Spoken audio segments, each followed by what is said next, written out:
Okay, picture this. You've just poured thousands of dollars into strategic development.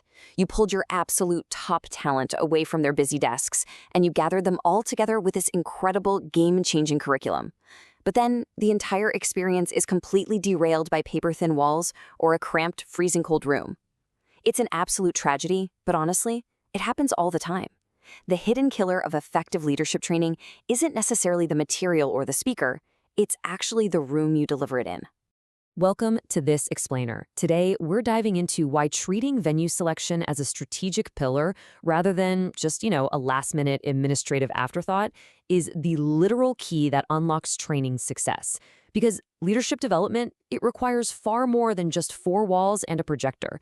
It needs a deliberate environment that actively supports deep interaction, serious concentration, and real professional growth. So here is our roadmap for today. We'll be covering why venue choice matters, defining your program needs, privacy, comfort, and tech, choosing the right layout, and finally, avoiding common venue mistakes. Let's jump right into Section 1, why venue choice matters. Look, an ordinary office meeting room might work perfectly fine for a quick 30-minute status update, but for a full-day or multi-day leadership program, no way. It quickly becomes restrictive and, honestly, kind of claustrophobic. A purpose-built venue, on the other hand, is like a game changer for participant concentration. It provides a secure space for confidential discussions, gives your facilitators a massive confidence boost, and encourages actual strategic thinking, completely free from the daily business operations happening right outside your usual office door. Moving right along to Section 2, defining your program needs. Venue selection actually starts long before you ever request a quote. First, you have to define the objective. What do you want participants to actually do differently afterward? I mean, an emerging leader workshop has totally different spatial needs than a high-stakes executive strategy session. Next, confirm your numbers to get the room dynamics right. A room that's too big completely kills the vibe and reduces interaction, while a crowded room makes activities practically impossible. And third, prioritize privacy, so you know exactly what level of confidentiality your space needs to safely accommodate. All right, Section 3, privacy, comfort, and tech. I like to call these the rule of three non-negotiables, and this quote really hits the nail on the head regarding the first one. Privacy is absolutely critical. Participants are going to be discussing sensitive workplace situations, maybe some management challenges, or deeply personal development goals. When leaders are managing conflict or navigating organizational changes, they need absolute trust in their environment. An open co-working space just won't cut it. You need appropriate acoustics so voices don't travel down the hall, and controlled access to build that trust and stop interruptions dead in their tracks. Then we have full-day comfort. And to be clear, comfort is not a luxury here. It literally dictates mental endurance. When your leaders are spending 6+ hours tackling massive organizational problems, the physical space matters so much. If you don't have ergonomic seating, plenty of natural daylight to keep everyone awake, and practical table space for laptops, their focus is going to completely evaporate by 2 p.m., for sure. We also have to talk about the tech side of things, specifically modern hybrid setups. Hybrid programs are fantastic for connecting managers across different cities, but let's be real, technology can fail incredibly fast. You need presenter and room microphones, super clear remote participant displays, and, most importantly, on-site technical assistance. You need dedicated IT pros ready to jump in and troubleshoot.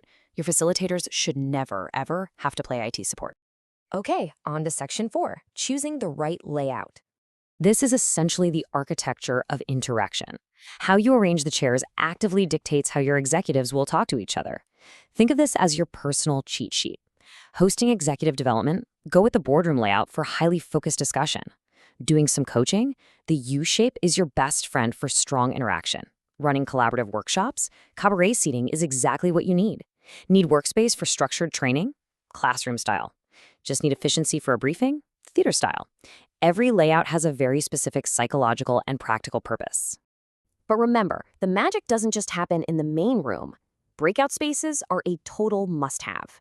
Your participants need to be able to seamlessly jump from the main room into smaller, dedicated spaces for intimate coaching, role-playing, and peer feedback. And you have to make sure these areas are totally dedicated to your event, not just some public shared lobby where anyone grabbing a coffee can overhear a sensitive conversation. And finally, Section 5, avoiding common venue mistakes. Even with the absolute best intentions, things can go sideways. So here is a foolproof timeline to keep your agenda and your budget intact. Before requesting a quote, confirm your objectives and layout needs. When you're comparing venues, look at the total value, like AV, Wi-Fi, and catering, not just the raw room rate. 2 weeks out, finalize those hybrid links and dietary requirements. And on the day itself, that is when you get in there and physically test the Wi-Fi and ensure the presentation equipment is flawless. If you skip that timeline, you are practically guaranteed to hit these common pitfalls. Choosing a venue strictly on price usually means you're going to overlook breakout spaces or completely ignore privacy needs. This is exactly why using a purpose-built training provider is so incredibly beneficial. The source material for this explainer actually highlights partners like Karsten's, who provide purpose-built conference and training venues across major Australian CBDs like Melbourne, Sydney, and Brisbane. Working with a dedicated partner like that mitigates these risks because they offer integrated AV, professional on-site support, and environments actually designed for this kind of high-level work. So we've covered a ton of ground today, right? From the initial blueprint phase all the way to your day of checklist. I want to leave you with this one final thought to chew on. Is your current training venue helping or hindering your future leaders? Next time you're tasked with organizing leadership development, use this framework. Don't just book a room, build an environment. Thank you so much for joining me for this explainer. Keep learning, keep planning with purpose, and I'll catch you on the next one.